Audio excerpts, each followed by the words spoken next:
খুব পৰিতাপৰ কথা অসমে এজন মানে অসম কি আৰু ভাৰতে বা বিশ্বই এজন সুযোগ্য সন্তান হেৰুৱালে জুবিন গাৰ্গ বিশ্ববাসী চাগে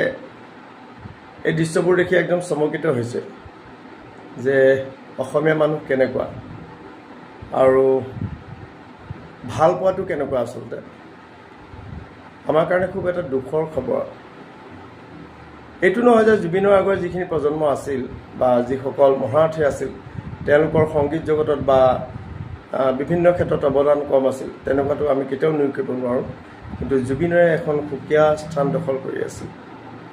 আৰু বিশ্ব দৰবাৰত বা সংগীত জগতত জুবিনে এখন মানে অসমক উপস্থাপন কৰিছিল বা প্ৰতিষ্ঠিত কৰিছিল গতিকে স্বাভাৱিকতে আমি মৰ্মাহত হৈছোঁ খুবেই মৰ্মাহত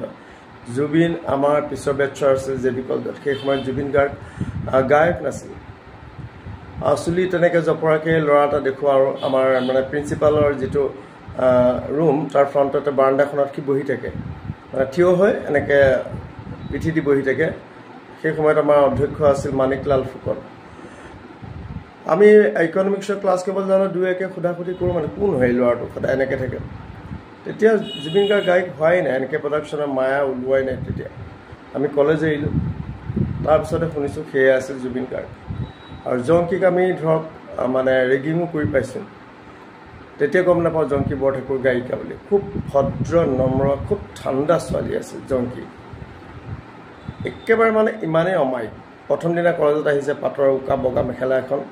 নীলাপাৰী চাদৰ এখন নীলা ব্লাউজ সেই সময়ত জে.বি. কলেজৰ ইউনিফৰ্ম আছিল চেলোৱাৰ ইমান এলাউ হোৱা নাছিল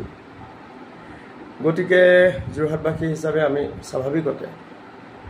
যোৰহাটবাসীয়ে নহয় আমি অসমবাসী হিচাপে মানে ভাষাই বৰ্ণনা বনাব নোৱাৰোঁ আৰু নহয় জানো কিন্তু সত্যক আমি মানি চলিবই লাগিব জন্ম হ'লে মৃত্যু কিন্তু এনেকুৱা এটা মৃত্যু আচলতে অনাকাংক্ষিত হয় হয়তো অসুস্থ হৈ মৃত্যু হ'লে আমি মানি ল'লোহেঁতেন কিন্তু এনেকুৱা এটা মৃত্যু আমাৰ বাবে মানিবলৈ খুবেই কঠিন হৈছে কিন্তু যা হওক জুবিনৰ আত্মাই চিৰশান্তি লাভ কৰক যেতিয়ালৈকে এই পৃথিৱী চলি থাকিব জুবিনক কোনেও নাপাহৰে আকৌ আমি সেই স্বাভাৱিক জীৱন যাত্ৰা আমাৰ অব্যাহত থাকিব খুব দুখ লাগিছিল সেইদিনা আচলতে মোৰ ঘৰত শ্ৰাদ্ধ চলি আছিল গতিকে মই ইমান মানে কথাষাৰ মানি লোৱাই নাই মানিবলৈতো বাধ্য মানে নহয় আৰু এনেই ভাবিছোঁ যে সিহঁতি কিবা কথা পাতি আছে কাৰণ আমি খুব এটা সেইদিনা মানসিক চাপত আছিলোঁ আমাৰ ঘৰটোৰ পৰিস্থিতিও খুবেই বেয়া আছিল সেইদিনা বড়ো শ্ৰাদ্ধ আছিল কিন্তু পিছদিনাৰ পৰাহে উপলব্ধি কৰিব পাৰিছোঁ যে প্ৰকৃততে জুবিন সঁচাই নাই মানে খুবেই মৰ্মাহত হৈছিলোঁ জুবিনৰ গান ইমান মই ধৰক শুনা নাই কিন্তু প্ৰথমৰ যিখিনি গান মোৰ খুবেই ভাল লাগে য'ত জংকীৰ দুই এটা কণ্ঠ আছিল সেই গানবোৰ মই খুবেই ভাল পাওঁ যি কি নহওক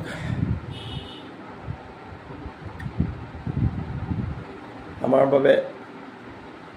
অসমবাসীয়ে ভাৰতবাসীয়ে এক ৰত্ন আমি হেৰুৱালোঁ উপায়তো নাই কি কৰিব সত্যক আমি মানি চলিবই লাগিব আকৌ আজি আৰু ডিউটিলৈ যাত্ৰা